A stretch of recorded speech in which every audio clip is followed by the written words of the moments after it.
Joindre dans cette seconde partie consacrée donc à notre invité. Il s'agit ce mercredi d'Abdoulaye Kourouma, il est le président du RRD et membre de la COPED. Au menu donc du débat, l'actualité sociopolitique, je vous le disais, et le processus de mise en place du CNT. Il semble qu'il a une place pour le CNT. Bonsoir et bienvenue, monsieur Kourouma. Bonsoir et bonsoir à vos millions d'auditeurs. Bienvenue, on va commencer par l'actualité du jour. C'est cette annonce concernant le retour ou des visites de Dadis et Konaté au pays après plusieurs années passées à l'étranger. On ne peut que se réjouir lorsque vous êtes en exil, lorsque vous n'êtes pas chez vous, vous êtes comme un prisonnier. Et c'est une fierté de voir des Guinéens rentrer chez eux. Dadis est un oncle à moi, personnellement. Konaté est un frère, parce que c'est le grand frère à mon ami intime, Bouya Konaté, qui est aussi président du DUR. Donc les deux sont vraiment des personnalités qui me sont très chères. Et je visitais Dadis fréquemment à Ouaga et je savais qu'il avait envie de rentrer en Guinée. Je ne peux que dire merci aux autorités. Sur ces questions de justice, moi je pense que Dadis a toujours été à la disposition de la justice. Il s'est toujours prêté aux questions des enquêteurs de la commission dérogatoire pour répondre à ces faits. Et ce sont des Guinéens. Un jour, il y a un journaliste qui m'a posé la question: à quand la rentrée de Dadis? J'ai dit: lorsque Alpha ne sera pas président. Et le moment est arrivé. C'est sûr. Mais qu'est-ce qui vous faisait dire qu'Alpha n'accepterait jamais le retour de Dadis tant qu'il était au pouvoir? Vous savez, j'ai été le coordonnateur de la cellule d'action à la primature sur Jean-Marie Doré. La transition, la rentrée, la porte est grandement ouverte. C'est la sortie qui est très compliquée. C'est tout ce que je peux vous dire. Non, ça c'est énigmatique. Expliquez-nous. Aujourd'hui, on le sait. Ça veut dire que si Alpha était resté au pouvoir jusqu'en 2026, Dadis ne serait jamais rentré en Guinée. Est-ce que ça sous-entend aussi qu'il n'y aurait jamais eu de procès du 28 septembre? Parce que pour beaucoup, la présence de Dadis est intimement liée par ailleurs à l'affaire du 28 septembre. Vous savez, la situation de Dadis s'est compliquée au temps d'Alpha Condé lorsqu'il s'était proclamé comme leader politique. Ça a encore vraiment rendu les choses très difficiles. Et vu sa popularité, son influence un peu dans l'armée. En tout cas, monsieur ou le professeur Alpha Condé, tout était politique. Il ne restait, rien n'était laissé pour compte. Il calculait tout. Et tout, vraiment, c'était des pions politiques. Il ne fallait pas rater. Et derrière cette décision du CNRD, vous n'y voyez pas aussi un calcul politique? Vous savez, je voudrais vous dire quelque chose. Chaque fois qu'il y a le changement, il y a toujours, le contraire des mouvements. Hier, c'était les Dadis qui étaient en exil. Aujourd'hui, vous savez ce qui s'est passé dans le pays là? Souvent, quand tu analyses le passé, tu fais la comparaison entre le passé et le présent, des fois tu donnes raison à l'anormal, à ce qui n'est pas normal. Je ne peux pas comprendre que les militaires qui ont pris le pouvoir après le décès de Lansana Conté acceptent d'organiser des élections données à des civils et que ce pouvoir soit confisqué par des civils. Vous savez, c'est un peu difficile à expliquer. C'est un peu difficile à expliquer. On s'est retrouvé dans une situation où il est des fois difficile de qualifier les choses. Vous imaginez que Sekouba qui a organisé des élections, il a donné librement, il avait tout, il avait l'armée, il avait le pouvoir, il avait la banque centrale, mais il a organisé les élections, il a donné librement aux civils. Mais les civils, eux à leur tour, leur ont fait des exilés, les ont gardés hors leur pays, et voilà, ils ont continué à faire de pouvoir. Oui, mais peut-être en ce qui concerne Sekouba, peut-être qu'Alpha ne voulait pas respecter leur accord. C'est tout ce que je suis en train de vous dire. Maintenant, parce que c'est long. Deux fois, quand tu fais les analyses, tu as tendance de donner raison à la normale. Mais est-ce que c'était pas trop aussi à l'époque que Dadis croit en Alpha? Parce qu'on a appris que Alpha, une fois au pouvoir, devait nommer Konaté ministre de la Défense. C'est un peu, entre autres, un des points de cet accord. Je n'étais pas dans les secrets de l'État. Vous en savez, M. Kourouma? Non, je n'étais pas dans les secrets de l'État. Vous étiez à la primature? Non, j'étais à la primature avec Jean-Marie Doré. Ça, c'était pendant une transition. Vous savez, la transition CNDD a beaucoup de non-dits, a beaucoup de choses aussi. Vous savez, le pouvoir, tu peux être ministre, tu n'es pas de l'État. Tu peux être ministre d'État, tu n'es pas de l'État. L'État, c'est un cercle restreint qui décide même sur le sort des ministres et l'orientation du pays. Donc, à un moment donné de l'histoire du pays, il faut savoir se retenir, il faut savoir se contenir. Il est bon de tout connaître, mais il n'est pas bon de tout dire dans la gestion de l'État. Tout ce que je peux vous dire... Ça veut dire qu'en ce moment, vous ne pouvez pas nous dire réellement le contenu de l'accord. Tout ce qui est classé comme secret d'État, je suis assermenté dans ce sens. Je ne te dirai rien qui est cassé ou qui est de secret d'État. Mais un accord entre Sekouba et Alpha, c'est pas un secret. Je n'étais pas là. Alpha n'était que je n'étais pas là. Alpha n'était qu'un candidat. Moi, je n'étais qu'un simple employé à la primature sous Jean-Marie Doré et qui me disait notre mission, c'est de prévenir et anticiper pour ne pas subir les conséquences. Il faut organiser des élections apaisées et crédibles. Voilà. Parlons d'Alpha. Justement, on a appris hier qu'il a été transféré dans une autre résidence. Pour beaucoup, il n'a fait que changer de cellule. Est-ce que vous partagez aussi c'est lui-même qui a partie tenu des... Oui, moi j'ai dit c'est comme quitter la prison de Conakry pour la prison de Kindia. C'est un transfert. C'est un transfert. Est-ce que Alpha est libéré? Est-ce qu'il a la possibilité d'appeler qui il veut avec son téléphone? Est-ce qu'il a la possibilité de recevoir des gens? Est-ce que moi-même personnellement qui avait l'habitude d'aller le voir, ou chaque fois qu'il y a une pression qui pouvait m'appeler pour dire qu'est-ce que tu es en train de faire, est-ce que je peux aller le voir aujourd'hui? La question que je me pose, c'est ça. Et je vous dis tout de suite, est-ce que nous avons la possibilité de le voir? C'est comme si, même si on te dit de ne pas quitter la Guinée, tu es comme un prisonnier. À un moment donné, Cellou était un prisonnier, mais pour la Guinée. Il pouvait faire tout à Conakry, à Labé, à Zérékoré, ailleurs, mais il n'avait pas la possibilité de sortir Conakry. Il était considéré comme un prisonnier. Est-ce que vous trouvez cette situation... Lui, au moins, il avait son téléphone, c'était un prisonnier. Est-ce que vous trouvez cette situation normale? Bon, moi je pense qu'on lui a donné beaucoup plus d'espace pour pouvoir se mouvoir. C'est là, une cour est mieux qu'un appartement, entre les quatre murs. Moi je pense que ils ont juste augmenté l'espace, c'est pas mal. C'est méchant, monsieur Kourouma. Non, mais j'ai suivi Hadja Nantou sur des réseaux sociaux, pour ceux qui parlent malinké. Il dit qu'Alpha n'est pas libre parce que son téléphone, il n'a pas son téléphone, il ne peut pas recevoir des gens, ainsi de suite. Nous avons suivi ça. Il ne faut pas se leurrer. Ils ont juste augmenté l'espace de détention. Voilà. Tout à l'heure, vous disiez que la Guinée fonctionne à la normale. Non, j'ai dit des fois, tu as tendance de donner raison à la normale. D'accord. Voilà. On me signale de l'autre côté qu'il faut aller avec les infos. En attendant, on revient juste après pour continuer cette émission. Le CNT, dans la composition, en tout cas la désignation des membres est en cours. Le délai qui avait été donné par le ministère de l'Administration du Territoire a donc expiré et les politiques ont déposé tantôt en termes d'alliance une liste de 13 personnes, en tout cas sous la médiation de Ousmane Doré, parmi les partis qui ont désigné des représentants. Il y a le RRD. Aujourd'hui, expliquez-nous comment vous avez procédé à cette répartition qui au sein de la COPED notamment. De la COPED. Nous avons été invités avant même la médiation de Ousmane Doré, notre coalition qui est la COPED. On avait commencé à prendre contact avec Sidia Cellou. Et il y a eu 2 ou 3 réunions, c'est Sidia, avant la médiation de Dr Doré. Et entre-temps, nous sommes restés dans ça. Il y a le ministère de l'Administration du Territoire qui a invité cette grande plateforme politique à savoir l'ANAD, l'UFDG, COPED et tout ce que vous le savez. Le message était clair.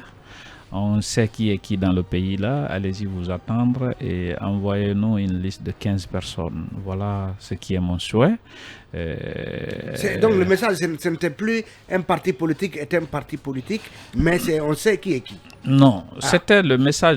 Vous savez, même pour aller après le studio, même pour aller à la maison, il faut emprunter une route. Hein?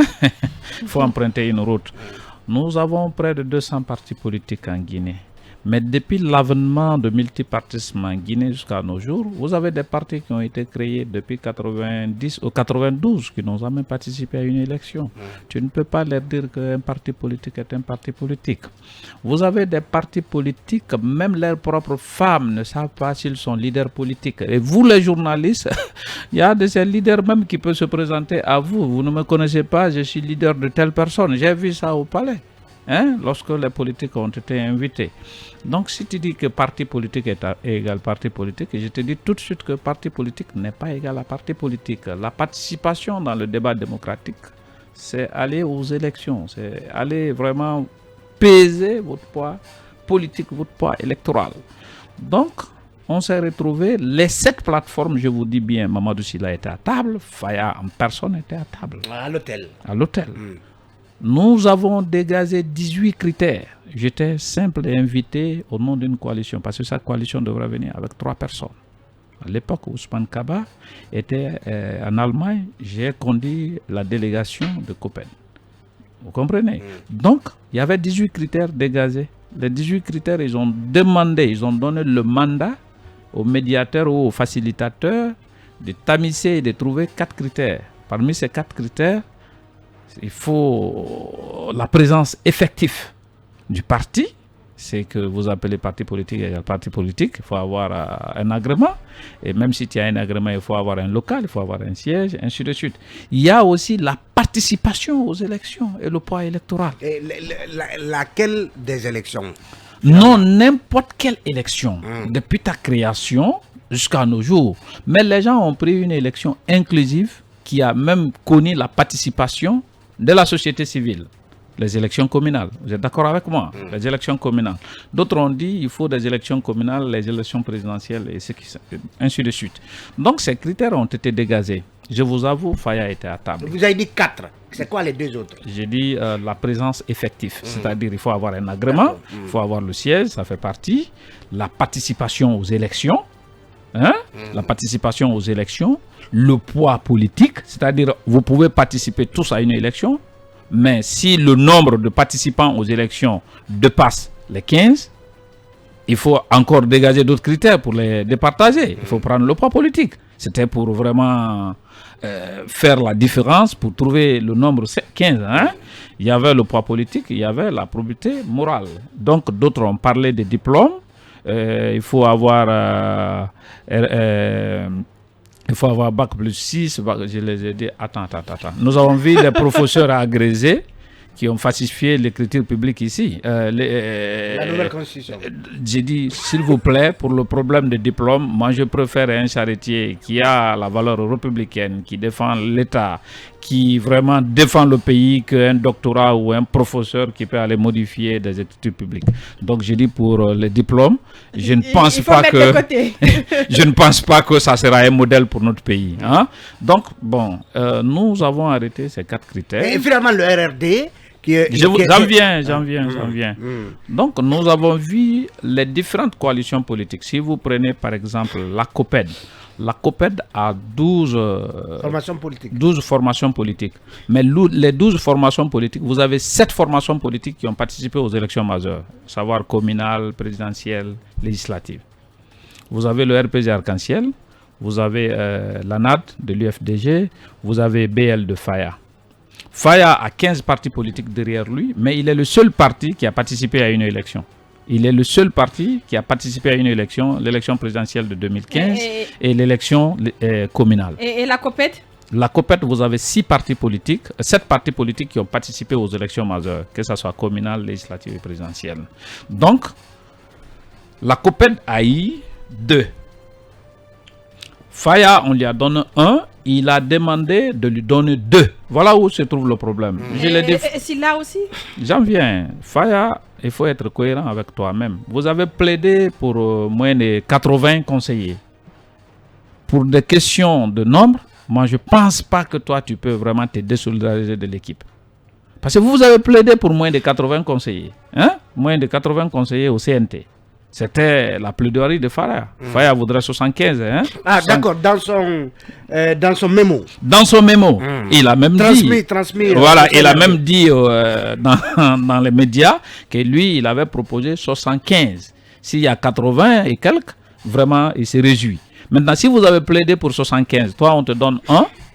Je crois que tu dois toujours être solidaire pour être en harmonie avec toi-même. Mais il dit s'il n'a pas 2, il quitte la salle. Nous avons dit, voilà, vous avez 15 partis politiques derrière vous, c'est vrai. Mais parmi ces 15 partis politiques, il n'y a que toi qui as participé à une élection. Donc... Alors sur le cas Silla aussi, pour aller un peu plus vite. Pour le cas Silla, Silla s'est fait représenter par Fodessouma Zessi, honorable Fodessouma et honorable Maître Pépé. Quel Silla? Mamadou Silla. Mamadou Silla. Mamadou Silla. Donc, de Corède. La Corède. Il s'est fait représenter par les 2. Mais je pense que il y a eu un problème d'ego. Excusez-moi de le dire. Quand la médiation a commencé, je crois que Mamadou Silla généralement se fait manipuler par des gens qui ne veulent pas voir d'autres personnalités en face d'eux sur la table. Et en politique, la force politique de certains leaders ou de certains partis politiques... Vous voulez parler de qui ne veut pas voir qui? De maire. Non, attendez. Vous avez suivi les débats. Ils ont récusé tout de suite la médiation de quelqu'un. D'autres même voudraient qu'on les cite dans la médiation, comme la grande Makale, qui était aussi dans la médiation, ainsi de suite. Oui, donc, mais ils auraient dû avoir 2. Je vous en prie. Je vous en prie. Vous savez, nous avons évalué le poids politique de ces centaines de partis qui l'entourent. Ne fait pas 1% de certains partis politiques qui ont eu 2, de certaines coalitions politiques qui ont eu 2. Tous ces 100 partis politiques qui l'entourent, leur poids politique ne fait pas plus de 1%. Vous comprenez? C'est comme c'est l'eau. Donc c'est une addition de partis, mais pas de poids électoral. Non, le poids électoral, si c'est une addition de partis, parce que les partis qui n'ont ni siège, qui ne sont pas connus même par leur propre fils ou leur propre femme, tous ceux-ci se sont retrouvés ce moment de Silla. Il a le plus grand nombre de partis politiques alignés derrière lui. Si c'est ça, tous les gens qui ont des agréments dans le sac, dans la valise, sont chez lui. Donc il a plus grand nombre de partis politiques dans sa coalition. Donc mais vous, la partition a été juste. Quel est leur poids? Quelle est leur participation dans le débat démocratique? Le débat démocratique n'est autre. C'est pas venir à la radio ici bavarder. Non, Mamadou Silla a quand même participé à des élections. Et puis en son sein, il y avait Makale qui a été candidate à l'élection présidentielle. Oui. À ce titre, il aurait pu peut-être avoir 2. Oui, mais ça a été... L'absent a eu tort? Vous savez, ça a été évalué sur la base d'une élection élémentaire. Comment on appelle ça? Les communales. C'est les communales, on est parti sur la base d'une élection élémentaire. À part lui aussi, dans sa coalition, personne d'autre n'a un conseiller élu, à part Mamadou Silla.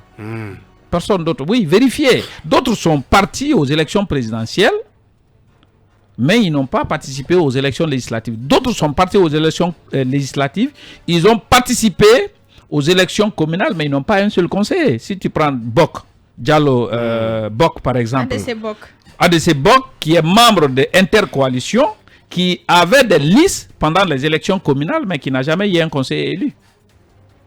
Vous comprenez?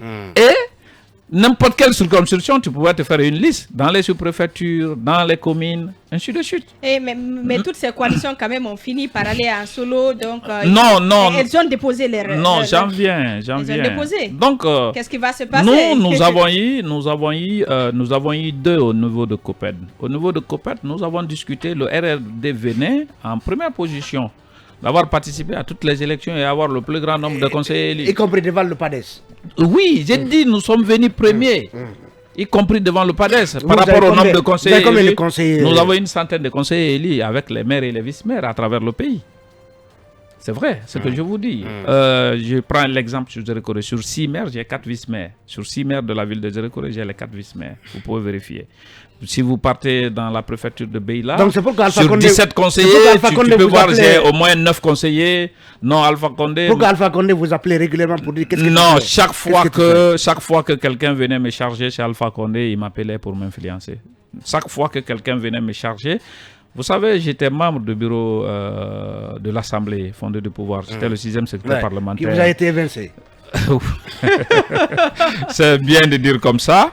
Lorsqu'on s'opposait à des arbitraires, à la violation de certaines lois, on venait toujours nous charger. Vous pouvez demander l'avocat Pépé.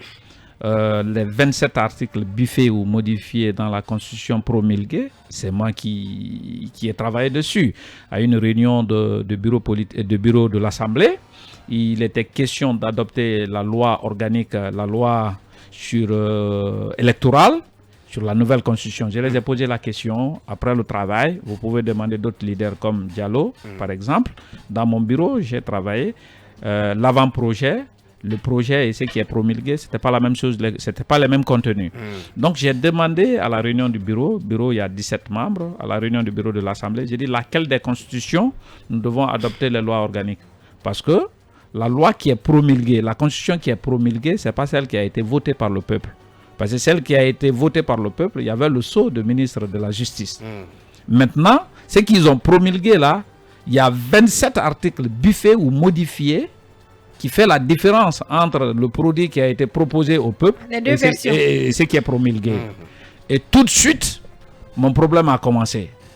Et si vous vous rappelez, à l'époque, j'ai été interviewé par une des radios avec un député ou une députée de la mouvance présidentielle où j'ai qualifié l'acte de haute trahison. Quand j'ai dit que c'est une haute trahison, ils sont allés dire que c'est le président maintenant qu'il vise. Ce jour-là, le président m'a appelé, il a dit ce que j'ai dit, monsieur le président. Il a dit quoi? La Constitution... Il a dit quoi? Il a dit quoi? Non, et il a dit que... Qu'est-ce que je veux dire? Est-ce que la Constitution n'est pas bien votée? Est-ce que c'était pas normal d'aller aux élections? J'ai dit, c'est bel et bien normal. Les lois référendaires sont proposées par un président de la République, validées par la Cour constitutionnelle, votées par le peuple. C'est votre droit. Mais la Constitution est comme l'extrait de naissance d'un pays. Maintenant, il y a un problème au niveau de notre extrait de naissance. C'est comme si tu m'appelais Condé Kourouma. Qu'est-ce que je prends? Je prends le nom que mon père m'a donné. C'est Kourouma. J'ai dit, si tu es en train d'insister que je ne suis pas Kourouma, tu es en train de me qualifier de quelqu'un qui n'est pas digne. Hein? J'ai dit, maintenant, aujourd'hui, en Guinée, on ne sait pas laquelle des constitutions, parce que ce sont des papiers qui sont en train de circuler, ce sont des documents qui sont en train de circuler. Il y a l'avant-projet, il y a le projet, il y a ce qui est promulgué. Maintenant, s'il s'agit de prendre des lois, s'il s'agit de se référer à la Constitution, laquelle des constitutions nous allons prendre? C'est là où il m'a dit qu'il avait demandé d'enlever les coquilles dans la Constitution et qu'il a même appelé le ministre de la Justice devant moi. Hein. Il est vivant encore, le ministre de la Justice. Il dit, je vais t'enlever. Je dis, monsieur le président, gardez votre ministre ou n'est pas le garder. Ce que je sais, cette Constitution, elle a été modifiée, falsifiée. Ce n'est pas la bonne. Mieux vaut vraiment faire revenir. Pour lui, il avait juste demandé d'enlever les coquilles et on a enlevé des articles. Non, ce qu'il m'a dit devant son ministre de la Justice, hein, ce qu'il m'a dit devant le ministre de la Justice, il est vivant. Hein, ce qu'il m'a dit devant son ministre de la Justice, hein, c'est ce qu'il m'a dit. Il a dit carrément que je vais l'enlever. Donc il faut que le débat là s'arrête ici. Je vais l'enlever. J'ai dit, monsieur le président, l'enlever ou pas l'enlever, ce n'est pas ça mon problème. Mon problème, c'est que vous avez proposé comme l'extrait de naissance dans notre pays. Vraiment, il y a des doutes là-dessus. Revenons à la Constitution de 2010. Voilà, j'ai eu c'était une parenthèse. et justement, aujourd'hui, est-ce que pour vous, le ministère de l'Administration du Territoire, par rapport aux listes que vous avez déposées, n'a aucun argument qui pourrait l'amener à éluder votre liste au profit des listes individuellement déposées à son niveau? Voilà, ce que je vais dire, tu sais, vous savez, la transition est très compliquée. Hein? Il y a 4 ministères régaliens ou 4 ministères de souveraineté ou 4 ministères stratégiques qui gèrent la transition. Je vous dis en tant qu'initié, il n'y a pas de mobilisation de ressources extérieures. Ça veut dire le ministère du budget, le ministère de l'économie doit mobiliser les ressources pour nous permettre à faire face à nos dépenses. Vous avez le ministère de la sécurité qui doit lutter contre les fraudes, la criminalité. C'est pourquoi DEA s'installe fréquemment dans les pays où il y a la transition pour empêcher le trafic de drogue, le blanchiment d'argent. Ça donne un peu de crédibilité quand ces ministères-là fonctionnent très bien. Vous avez le ministère des Affaires étrangères qui fait de la diplomatie. J'étais surpris d'entendre le ministre dire que la transition guinéenne n'est pas négociable. Allez-y lui dire que c'est négociable, sinon c'est le peuple qui paye les frais. Allez-y lui dire ça. Et le quatrième ministère? Et le quatrième ministère, c'est le ministère de l'administration du territoire. C'est la colonne vertébrale même d'une transition. Et quelle devrait être son attitude par rapport à son attitude, c'est le dialogue envers la classe politique parce que tout doit finir par les élections. Donc, voyant la gabarit, voyant le poids des partis politiques qui se sont mis ensemble dans la médiation de Doré pour proposer une liste, à sa place, j'allais considérer, parce qu'en politique, quand vous êtes un administrateur, qu'est-ce qu'il faut analyser, c'est un politique? Sa capacité de nuisance, sa capacité... C'est une menace? Ce n'est pas une menace. C'est la réelle politique, donc. Je suis en train de vous dire que la transition est compliquée, elle est politique. Et tu le fais avec des partis politiques censés être dans le débat, à aller à la conquête du pouvoir. C'est ça la vérité. Vous savez, quand il y a des experts ou quand il y a les Nations Unies ou des émissaires de la CEDEAO ou autres qui viennent dans le cadre politique, ce n'est pas tous les leaders qui sont invités. Ce n'est pas tous les leaders qui sont visités. Vous êtes d'accord avec moi? Mais on est plus de 100. Mais on ne s'arrête que sur 2 ou 3 personnes. Qu'est-ce qui fait ça? C'est ce qu'on appelle l'existence en politique. Il y a ceux qui existent en politique. Et il faut les considérer. Donc c'est ce que je peux dire au ministre. C'est ce que je peux dire au ministre. Ce n'est pas... Le ministre est un cadre qui connaît la politique guinéenne, qui sait... Vous savez, l'actuel ministre, bien sûr, et il a œuvré en Guinée dans le cadre de la société civile, la défense des droits des hommes et tout ce qui sont. Il connaît bien la classe politique guinéenne. Donc c'est pour vous dire que les politiques peuvent faciliter la transition. Tout comme la compliquer. Tout comme la compliquer, il faut le dire. Hein? Merci pour le mot. Beaucoup. Ça sera donc le mot de la fin. Dans un instant, nous vous donnons la parole pour 2 minutes.